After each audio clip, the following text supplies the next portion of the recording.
So I've recorded a few videos on this channel now. I think we're about at maybe about 15. And I just realized I haven't taken the time to really talk about who the heck I am and where did I come from. And mainly I've been sharing these on my social media to friends and family and people that know me, but I know there may be people that pop on here and are wondering who the heck is this chick, where did she come from. So I wanted to take a beat from the real estate informational videos and take some time out to talk about who am I and all about Artform Homes. Hey, it is the Artsy Realtor here. My name is Glennice Johnson, and I'm a realtor serving the greater Birmingham area. And so the beautiful thing about being a real estate agent is that, you know, this is essentially, when you're an agent, this is essentially your business. You are a 1099 independent contractor, so to speak, with the brokerage that you're under. And so you are, you're responsible for taking out your taxes. You can execute your business however you want to. And so I love that because, y'all, my work history, listen, when I first got out of college, I was doing a whole bunch of odd jobs, got into, they were mainly customer service, retail, restaurants, all that good stuff. And I learned very quickly that, number one, I love people. I love working with people. Two, I'm a very, very strong communicator. I'm good at really, when I say talking with people, meaning learning how to communicate in a way to where I relate information that helps the experience of whatever it is that they're doing in the establishment that I'm working in. Whether it is learning how to just simply communicate timing when I was a hostess, talking about the wait times, ways to communicate their options so they still felt like they were in control of their experience, even if the kitchen and the floor was a hot mess of chaos. So I learned that very quickly. And I also learned that I cannot stand working underneath incompetent leadership. I can't do it. I cannot do it. I've had jobs where I had phenomenal managers, and it was always one or the other.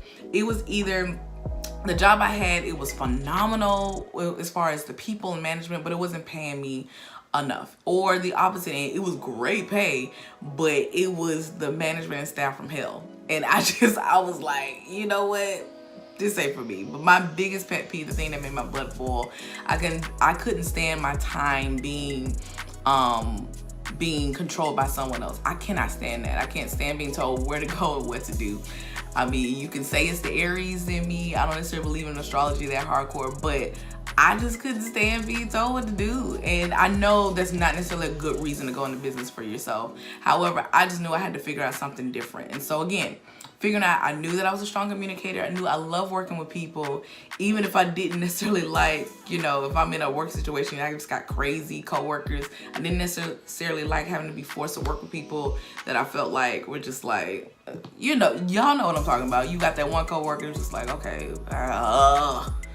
so I learned early on that I love kind of working maybe like one-on-one when it comes to working with clientele, because when I worked at I was a manager for a wedding venue. Didn't really have any coworkers next to me, but I worked one-on-one with clients and bridal clients. One of my favorite jobs being a bridal stylist. That's what actually made me realize that I was going to be really, really great in real estate, because it was sales, and I realized I was really good at it, and it was really fun. So all those things kind of led me to deciding, hey, you consider real estate. You might want to go do this. You can go into business for yourself. You can kind of control how you execute your business, all that good stuff. You can, set your own hours. You are your boss. Yes, you have to still get up and do the work, and you have to really regulate yourself now, which that can be difficult if you have always lived under the, needing the instructions or the marching orders of another person. I had to kind of shift that habit a little bit, but it was worth it. So going into business for myself, being an artist for 10 years, I've always been creative in anything that I've done. I remember when I first got out of college, I had a blog for a little while where I was going to thrift stores and finding thrift store clothes and putting looks together that I thought were really cute. I love making an art form out of anything. One of my favorite things nowadays is cooking, and my poor husband, y'all, pray for him. He's so tired of me putting ingredients and eggs that don't belong. You can ask him, he will go in about that. Me constantly adding some type of seasoning or just throwing stuff together and seeing what works and what doesn't. I love cooking because it's kind of a science and an art like that. But I'm always trying to make an art form out of everything that I'm doing. And so that's kind of where I got the name of my business, which is Artform Homes. So yeah, it's called Artform Homes because just like everything else that I'm doing, I'm realizing that you also have to, in this journey of homeownership, you kind of have to make it an art form as well. Everybody's needs are different and everybody comes into it with different problems. And with those unique problems, you kind of have to be creative in finding solutions. And sometimes it may not be just a ready-made situation. You may have to tweak things a little bit to figure out how to make that dream of homeownership be something that is attainable for you.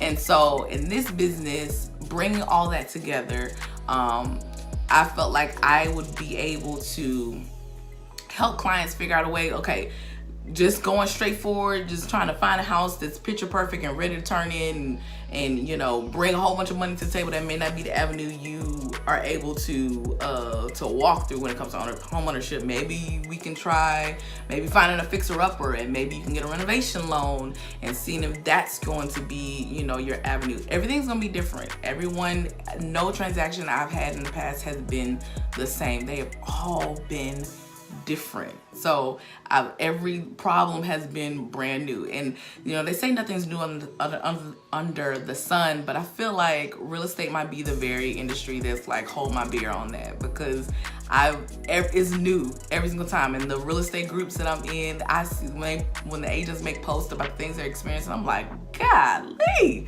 like it's the things you would never think of. So I'm really looking forward to trying to expand on that, finding solutions to unique problems. And right now I'm kind of turning my sights towards this big problem we're having, where it's like we're in a seller's market and it's crazy competitive for buyers.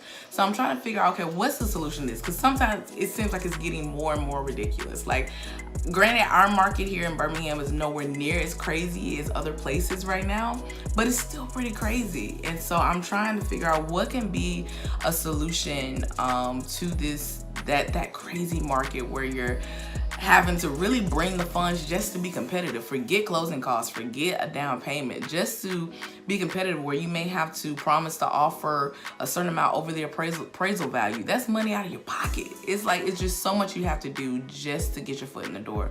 And so I've been thinking a lot about that, and I think I've got some solutions.